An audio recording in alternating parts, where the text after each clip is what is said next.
Bien, je suis très heureux de vous accueillir pour cette Assemblée Générale de la CINEPI. Cela fait maintenant 3 ans que notre association a été fondée. Énormément de choses ont évolué à la fois au sein de notre association et surtout au sein de la médecine. Une chose qui est frappante actuellement en cette fin d'année 2011, c'est que nous assistons à une remise en cause radicale de la médecine elle-même, qui a été confrontée à tous les scandales que nous connaissons, à toutes les anomalies de fonctionnement du système qui ont été révélées très récemment, et pour lesquelles l'ensemble de la société se pose des questions fondamentales, à savoir qu'est-ce que la médecine, où va-t-elle, qu'a-t-elle fait, comment est-ce qu'on peut comprendre à la fois les succès remarquables qu'elle peut obtenir et les échecs retentissants auxquels elle est confrontée maintenant. L'un des objectifs pour lesquels nous avions créé cette association, la CINEPI, c'était justement d'apporter la possibilité d'une réponse aux grands problèmes auxquels la médecine actuelle est confrontée, et ces réponses que nous souhaitons porter à la connaissance à la fois des médecins et à la fois du public. Je crois qu'il est vraiment le temps maintenant de passer à une vitesse supérieure. Fondamentalement, on assiste, je crois, en réalité à une crise extrêmement complexe, qui est à la fois une crise dans la conception de la médecine, de ce que doit être la médecine et de ce qu'est l'acte médical, et phénomène secondaire complètement rattaché à ce premier point, c'est le problème du médicament. Pour l'instant, l'attention du public et l'attention des autorités, à la fois médicales, administratives et politiques, est focalisée sur le problème du médicament. On s'est rendu compte que le système fonctionnait d'une façon qui était perverse, non seulement en France, mais à l'étranger. Je ne vais pas rentrer dans le détail de tout ce qui a été dénoncé comme abus, comme prise d'intérêt, comme manipulation de l'information, comme déformation des informations réelles sur les possibilités du médicament. Mais je crois qu'il faut aller plus loin et que cette crise du médicament, elle prend en réalité son origine dans une crise de concept. Donc je pense que la crise est beaucoup plus grave qu'elle ne paraît au premier abord. Ce n'est pas seulement une crise du médicament. Le médicament n'est que le moyen qui est situé en aval d'une pensée, la pensée médicale actuelle, qui est partie dans une voie exclusivement analytique, dans une voie de dissociation et d'éclatement de l'être humain en ses multiples composants. Médecine qui n'est plus capable de faire la synthèse. La voie de la recherche analytique, elle est capitale, puisque c'est elle qui permet de décrypter le fonctionnement du corps humain. Mais si on n'a pas en main des clés qui nous permettent de faire l'intégration et de partir de l'ultramicroscopique pour monter dans les échelles d'intégration successives, cellulaires, enfin moléculaires, cellulaires, organiques, tissulaires et ensuite à la globalité, c'est la porte ouverte à des erreurs graves dans la façon de concevoir l'approche du vivant. Cette voie analytique, elle bute sur ses limites. Si on prend par exemple, dans la conception actuelle de l'approche que fait la médecine de l'être humain, dont l'illustration la plus parfaite du morcellement est l'approche de la génétique, on se rend compte que les grandes promesses qu'on tenait encore il y a quelques années, à savoir que les clés de compréhension du fonctionnement de l'être humain et donc les clés de la santé en réalité et de la guérison de la maladie, elles étaient obtenues par les médicaments génétiques. On se rend compte que le système est infiniment plus complexe et plus que ce qu'on pensait au départ, et plus on rentre dans la voie de l'analyse, plus on perd le sens de la globalité. À tel point que les conséquences de cette pensée analytique qui débouche maintenant vers la mise au point de médicaments dits biothérapiques, issus de la conception génétique de l'homme éclaté, et bien que ces médicaments ne donnent pas les résultats qu'on espérait et ne changent pas fondamentalement les grands problèmes auxquels la médecine moderne est confrontée, qui sont les problèmes de société, qui sont le cancer, qui sont les maladies cardiovasculaires, les maladies dégénératives. À titre d'exemple, quand on voit ces nouvelles molécules hyper performantes et hyper ciblées sur des récepteurs, construites par le génie génétique, et quand on voit les performances qu'elles permettent d'obtenir dans l'activité de ces remèdes sur le corps humain, et quand on regarde les publications, qu'est-ce qu'on voit? Par exemple, en cancérologie, les anti-angiogénèses, on dit qu'ils apportent des résultats fantastiques. Et quand vous rentrez dans le détail des analyses et que vous voyez dans les analyses comparatives contre placebo, randomisation, quand vous voyez que les anciens protocoles vous donnaient par exemple dans les glioblastomes entre 12 et 14 mois de survie dans des conditions difficiles, et qu'avec ces médicaments qui sont considérés comme la pointe de la médecine et la révolution, et que vous passez de 12 mois à 16 mois de survie, vous obtenez 4 mois pour des médicaments qui sont hyper coûteux. Il y a des cancers du sein qui, traités par ces médicaments, coûtent jusqu'à 10 000 € par mois. Enfin, c'est extrêmement... pour un bénéfice de survie de 4 mois, et on nous présente ça comme une révolution. Je crois qu'on est légitimement en droit de se poser des questions. Alors, ces questions, on se les pose parce que les résultats qu'on espérait de ce type de produit ne sont pas la révolution annoncée. Cette révolution annoncée, elle ne peut pas être dans la voie exclusive analytique dans laquelle ils sont partis, mais il faut revenir à cette notion dont je parlais au début, à la fois d'une nécessité de la synthèse.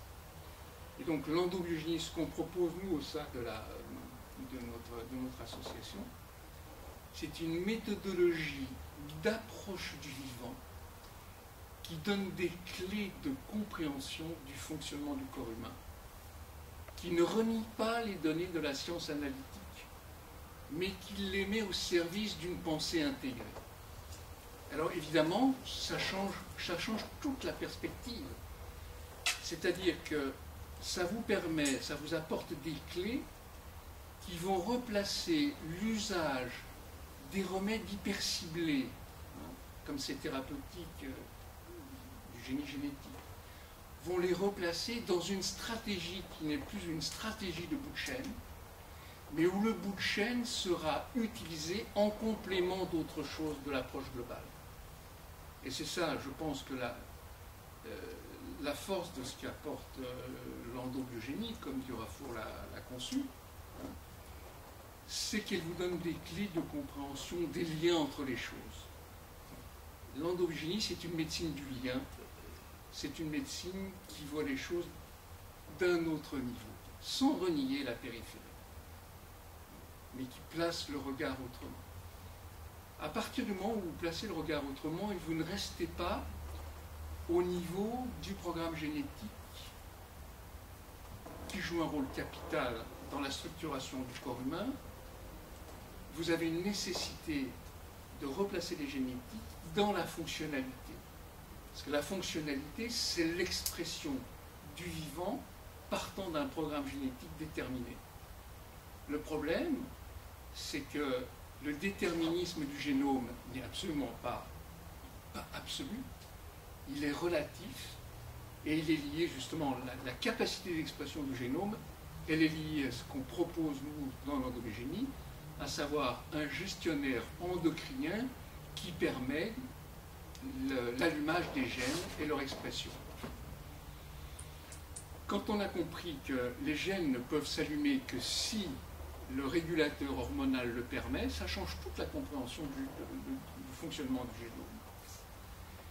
Et ça permet de replacer la fonction des organes et la fonction des systèmes par rapport au potentiel génétique.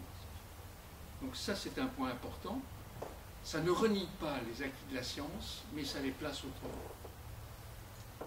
À partir du moment où on a une vision beaucoup plus globale, il est évident qu'on doit repenser l'approche du malade. On ne peut pas rester à la périphérie. On ne peut pas rester au niveau du trouble métabolique. On ne peut pas rester au niveau de l'anomalie génétique. On ne peut pas rester au niveau de l'anomalie microbienne. Mais on doit essayer de comprendre la signification de cette anomalie replacée dans la globalité. Et c'est en ça que la notion de la signification métabolique du trouble constaté, replacé dans l'équilibre homéostasique de l'individu, prend toute sa signification. Et à partir de ce moment-là, ça change le regard, parce qu'une maladie ne trouve pas sa cause fondamentale dans l'agent agresseur qui va lui permettre de s'exprimer et de faire que on va faire une rougeole, on va faire un cancer du sein, on va faire un autre trouble métabolique ou clinique, mais c'est parce que l'organisme s'étant mis dans un état particulier d'équilibre, ou plutôt de déséquilibre, va se conduire lui-même dans un état où il va perdre une capacité de faire face à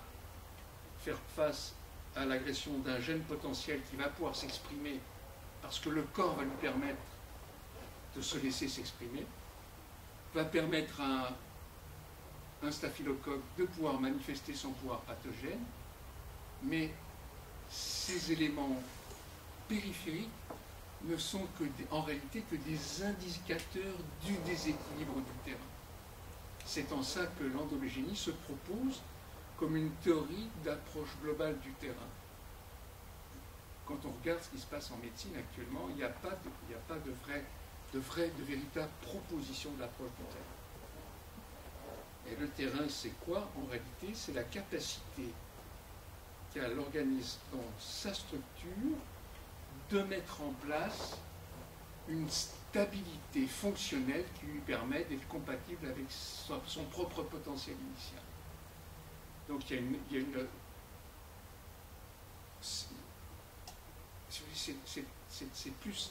c'est plus un système fonctionnel qu'une structure. Je sais que c'est des choses qui peuvent être un peu difficiles à saisir.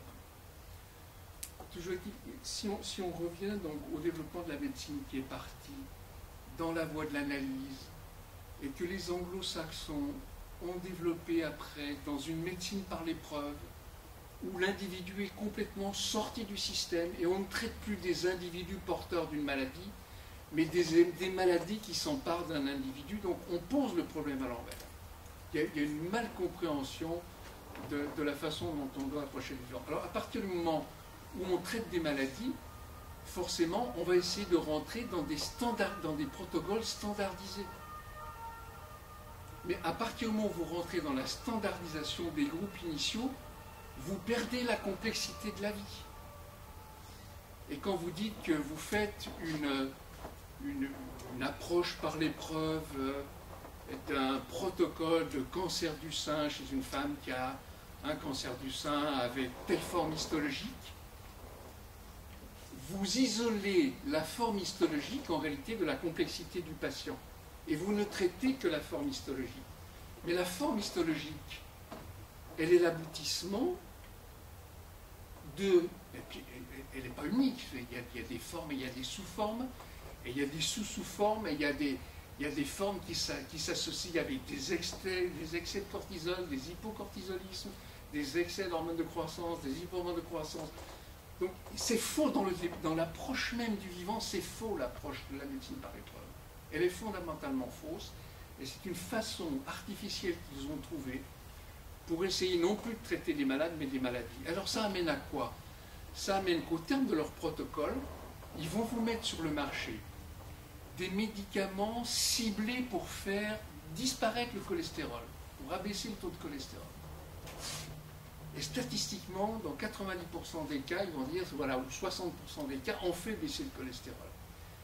Mais à partir du moment où ils n'ont pas intégré l'état initial de l'individu qui est rentré dans le protocole, et qui ne se limite pas à avoir un taux de cholestérol HDL bas ou LDL élevé, mais qui est un être humain qui vient serrer dans un milieu, avec un fonctionnement émotionnel particulier, qui a un régime particulier, qui a des rythmes nictéméraux particuliers, qui est soumis à des agressions particulières, qui a une histoire derrière sa maladie, derrière le symptôme maladie qui lui est très particulière, ils perdent 100% d'information, ils ne traitent qu'1% de l'information. Et alors après, ils s'étonnent, lorsqu'ils mettent sur le marché des hypolipémiants de synthèse, des statines, ils s'étonnent après que lorsqu'ils passent dans une grande échelle, tu vas avoir 5 millions de personnes qui vont faire des infarctus du myocarde, ou qui, avec le Mediator, vont bousiller leur coronaire ou leur pilier, tout ça, cardiaque. Ils ne comprennent pas pourquoi. C'est hallucinant. C'est hallucinant. Et de ça, ils en font une loi. Une loi qui amène au scandale sur le médicament. Actuellement, quand on regarde dans la presse, il y a 60 médicaments qui sont sur le marché, qui sont 90 médicaments qui sont regardés avec un œil critique, mais c'est 100 médicaments, c'est 100 sur 100 qui devraient être regardés avec un œil critique. Parce qu'ils n'ont pas la capacité, actuellement, avec leur système, de faire le lien encore entre des effets secondaires sur des médicaments qui ont passé tous les critères de la médecine moderne. Il faudra 10, 15, 20 ans pour que les effets secondaires se manifestent. Pourquoi? Parce qu'ils ont laissé de côté tout ce que les anciens appelaient l'idiosyncrasie, c'est-à-dire la capacité particulière d'un être humain de réagir en fonction de ce qu'il est. Or, chacun de nous est unique. Donc il y a une dissociation dans leur pensée. D'un côté, ils disent chaque être humain est unique. La génétique prouve que même les jumeaux, même les vrais jumeaux ne sont pas identiques. La génétique, c'est ça, mais il y a toute l'épigénétique qui sont en train de développer. Ils commencent à se rendre compte. Ils commencent à se rendre compte et ils commencent à dire tiens, les perturbateurs endocriniens, maintenant, hein, le produit, là, le bisphénol qui viennent de retirer, mais tous les autres produits qui vont être retirés, les premiers perturbateurs endocriniens auxquels on soumet nos bébés, ce sont les vaccins, ce sont les antibiotiques, ce sont les anti-inflammatoires, ce sont les corticoïdes. Ils n'ont même pas conscience de ça. C'est dramatique. On est dans une médecine qui tourne comme un système fou, et on va avoir de plus en plus d'effets secondaires qui ne rattacheront pas à la cause, parce qu'ils prennent le problème avant. Donc il faut quand même qu'on ait le courage maintenant, nous ça fait 40 ans qu'on bosse, on est conscient de ça, il faut quand même qu'on commence à parler. Pourquoi j'ai accepté d'écrire un livre pour le grand public, qui sera publié chez Odile Jacob, hein, je pense qu'il sortira fin février. Hein. C'est parce que je pense qu'il faut faire un débat avec ces gens qui tiennent le pouvoir scientifique et qui refusent le dialogue. Et qui refusent le dialogue, pourquoi? Parce qu'ils disent, vous n'avez pas publié. Or, quand vous soumettez à leur comité d'éthique ou des projets ou des publications, elles sont systématiquement écartées. Pourquoi? Parce qu'ils sont dans une pensée concentrationnaire. On est dans une médecine de type soviétique. C'est un système qui doit exploser un jour ou l'autre parce qu'il est incohérent dans ses fondements. Je ne remets pas en cause les données de la science actuelle. Elles sont fabuleuses, mais elles ne sont pas comprises dans la façon dont elles devraient être comprises. Donc je crois que ça, il faut le dire. On est face à un système qui est en voie d'implosion. Ils essayent de tous les côtés de se barder en mettant des commissions, des machins, des trucs comme ça, mais ça ne servira à rien parce qu'il faut qu'ils repensent le système de A à Z. Alors maintenant, ils vont payer les médecins en fonction de la performance. On va mettre des paiements à la performance. Mais la performance, dans un système qui est condamné dans ses fondements même, c'est une aberration. C'est une aberration. Et ils le savent, ils le savent. Donc, si vous voulez, il faut que cette médecine, elle change. On est totalement à contre-courant. On est dans le courant de la médecine, mais on est à contre-courant de ces visions parce qu'il faut la changer, il faut la réorienter. Il faut la réorienter. Et donc je pense que l'avenir, il va passer vers la véritable intégration. On a la chance que Durafour ait mis au point, il y a 15 ans, quand on était à Boussicaut, les premiers éléments du système de la biologie des fonctions.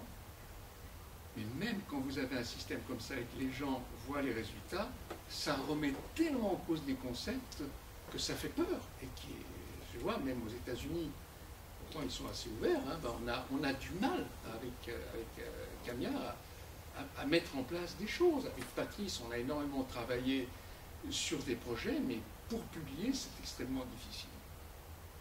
Parce qu'ils ont des critères à eux, si vous ne rentrez pas dans leurs critères à eux, qui sont des critères qu'on remet fondamentalement en cause, eh bien, si vous ne rentrez pas dans ces critères-là, vous êtes exclu. Donc, on connaît parfaitement l'exclusion. Donc, ce qu'on propose, nous, au sein de la CINEPI, c'est un travail de réflexion à plusieurs niveaux. Au niveau de l'écoute. Parce que dans l'écoute, vous le savez, vous qui suivez l'enseignement depuis plusieurs années maintenant, dans l'écoute, on doit poser l'intégration. Parce que l'écoute, je ne parle pas de l'écoute de type psychanalytique, ça c'est autre chose. Hein.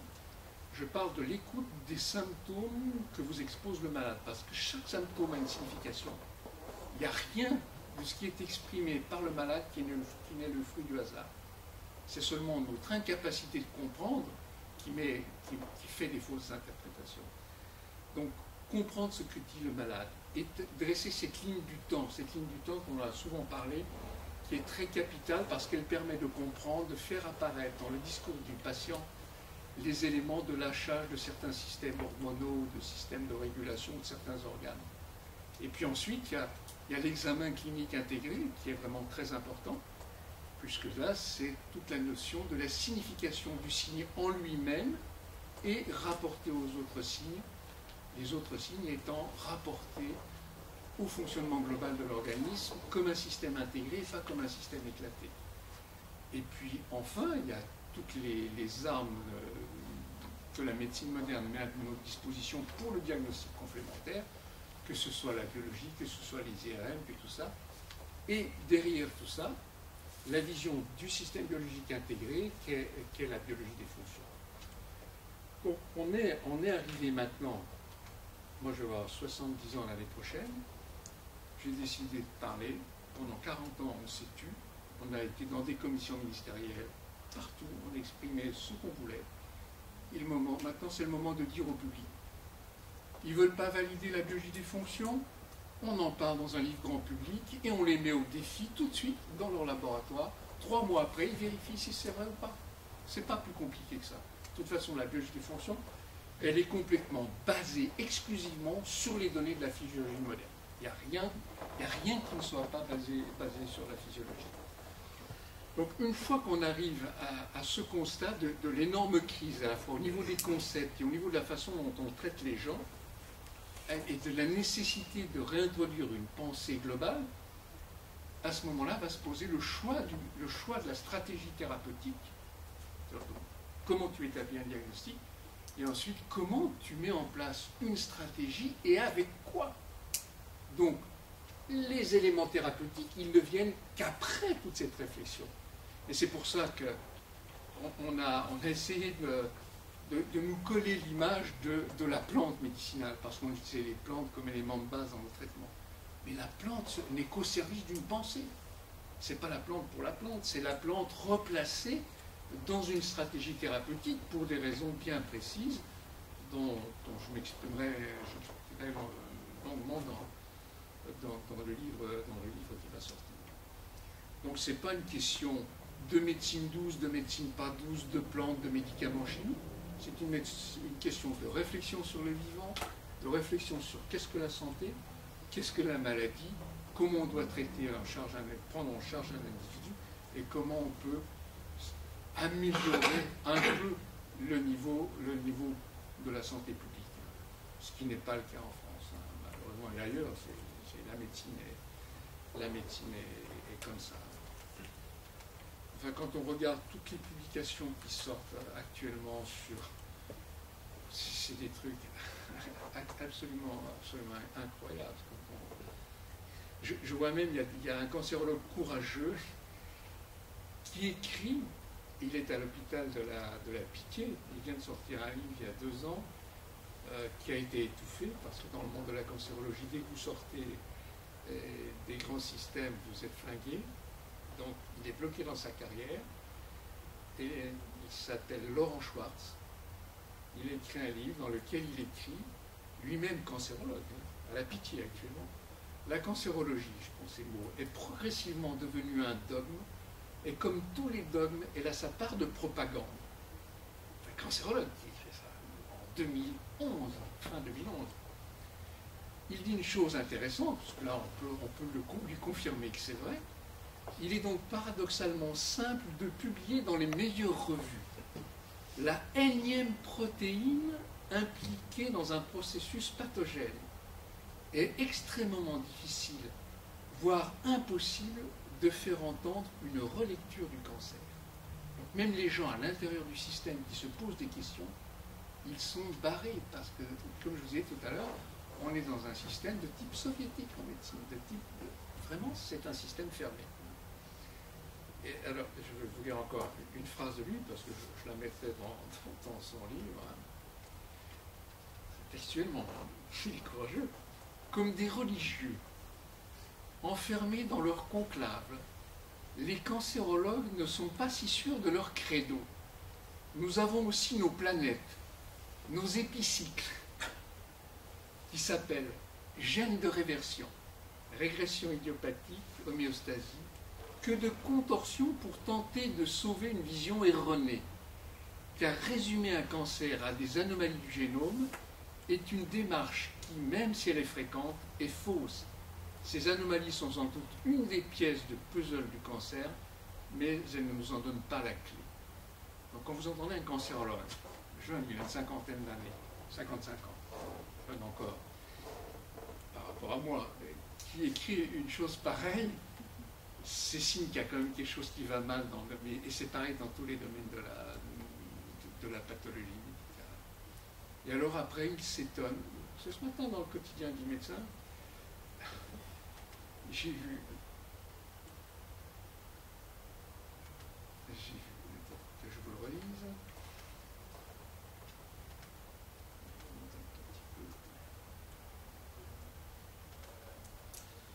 Augmentation paradoxale de la méningite à pneumocoque en France. 85% des enfants de moins de 2 ans sont vaccinés contre la méningite à pneumocoque. La prévalence de la maladie a fortement augmenté en France et dans les autres pays européens ces dernières années. D'après cette étude présentée au Congrès mondial des maladies infectieuses à Chicago le 3 octobre dernier, c'est récent, le nombre de méningites est passé de 0,93 pour 100 000 habitants en 2002 à 1,25 pour 100 000 en 2008, soit 200 cas supplémentaires par an.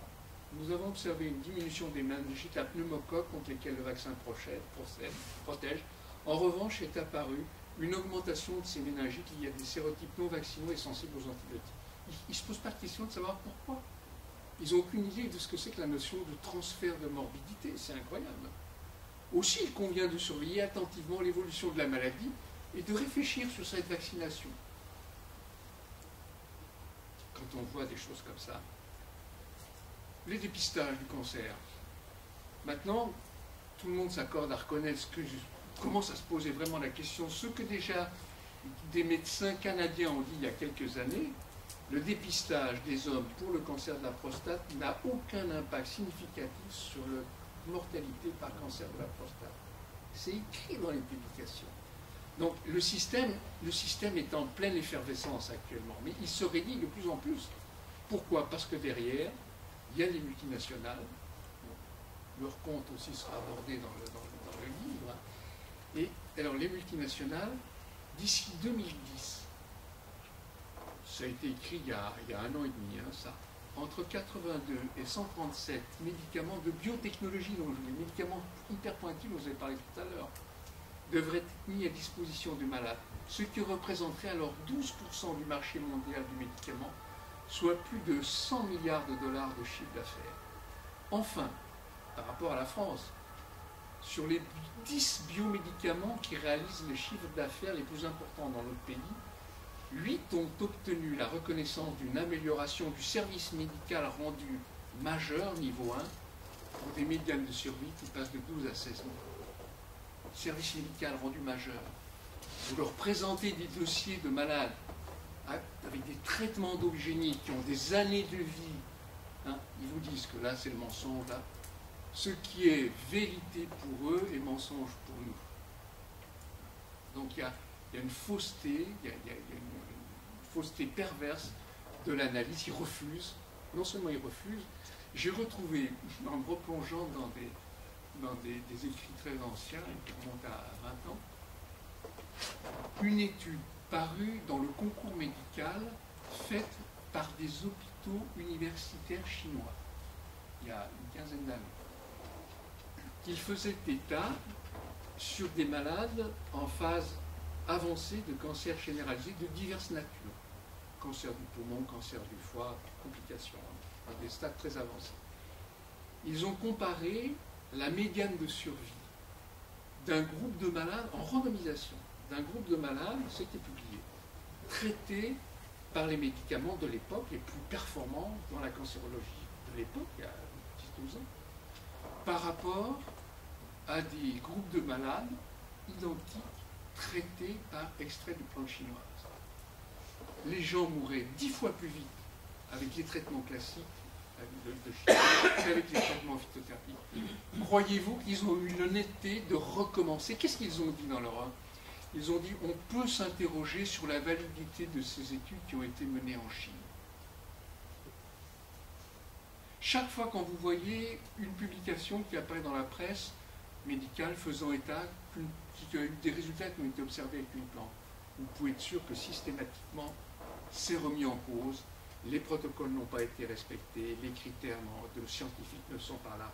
Par contre, chaque fois que vous avez un médicament moderne qui va gérer 10 milliards de dollars de bénéfices pour un grand labo, une multinationale, et qu'ils ont 3 mois ou 15 jours, même parfois 15 jours de médiane de survie. C'est hallucinant. C'est cet été, quand je me suis plongé à fond dans le bouquin, je me suis dit, attends, où en est la médecine actuelle, que j'ai vu l'ampleur du scandale. On est en plein scandale et les gens sont bien loin de... C'est bien plus que le scandale Servier. Parce que le système, il est verrouillé du haut en bas, à tel point que le médecin, maintenant, quand il prend son stylo et qu'il rédige son ordonnance, c'est en haut, dans l'encre de son stylo, en haut, elle prend son origine dans la multinationale. Parce que c'est elle qui impose les protocoles, qui impose la validation par les comités d'éthique qui sont noyautés par les multinationales, et tu n'en sors pas. C'est un système qui est... Regardez le mal qu'elle a eu Irène Frachon pour faire éclater le scandale du Mediator. Elle a failli en mourir, cette fille. Il fallait qu'elle soit costaud et qu'il y ait quand même un député qui accepte de se plonger, un médecin, un cardiologue, qui accepte de se plonger avec elle sur le truc pour faire éclater ce système. Le système, il va vite se recouvrir. Il va vite se recouvrir. Parce que c'est l'argent qui mène le monde. Donc l'argent mène la médecine. Mais ce n'est pas pour autant qu'il ne faut pas faire notre chemin, dire ce qu'on pense, montrer ce qu'on peut faire. Mais pour ça, il faut qu'il y ait des gens qui travaillent, qui soient déterminés, qui travaillent ensemble et puis qui acceptent de se soumettre aux critères de contrôle de la médecine. Nous acceptons tous les critères de contrôle, mais avec des petites nuances dans lesquelles, pour ces contrôles, il faut induire la notion d'individu et de globalité. Sinon, on n'en sort pas. Voilà. Et alors, quand on voit la haute autorité de santé, quand on voit les choses, comment elles évoluent, mais c'est terrifiant, parce que ces gens-là, ils sont responsables de la santé des autres, et ils prennent des décisions, ils maintiennent, par exemple, le protélos, ils le maintiennent en activité, ils ne le retirent pas du marché, alors qu'ils savent que ce produit est dangereux, ils en ont la preuve. C'est quand même une atteinte à la dignité de l'homme, ça. C'est inacceptable, un comportement pareil. Inacceptable. Au nom de l'éthique, c'est inacceptable. Et au nom de l'être humain, c'est inacceptable. Donc il faut le dénoncer. On ne peut plus rester dans un système comme ça. Alors après, bon, on fera le débat sur la plante médicinale, comment elle doit être utilisée, etc. Mais oui, c'est une grande réflexion. Voilà, donc je vais arrêter là parce qu'il y aurait tellement à dire, mais qu'on dise, qu'un cancérologue dise que la cancérologie est devenue un dogme, mais là ça part de propagande, et qu'ils l'écrivent, il y a quand même heureusement des mecs courageux dans notre pays, même si c'est au détriment de leur carrière. Hein. Voilà, en tout cas, j'espère que nous, on va faire un autre chemin. On termine la 3e année d'existence de la CIMEPI. Eh bien, voilà, je vous remercie d'être venus si nombreux aujourd'hui et de nous soutenir. Et on va tous avancer ensemble vers l'endogénie du futur. Voilà, merci pour votre attention.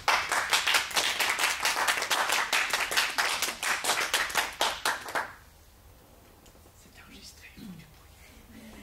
Voilà. Voilà, ça irait très bien sur Facebook, ça. C'est un peu dur à s'entre nous.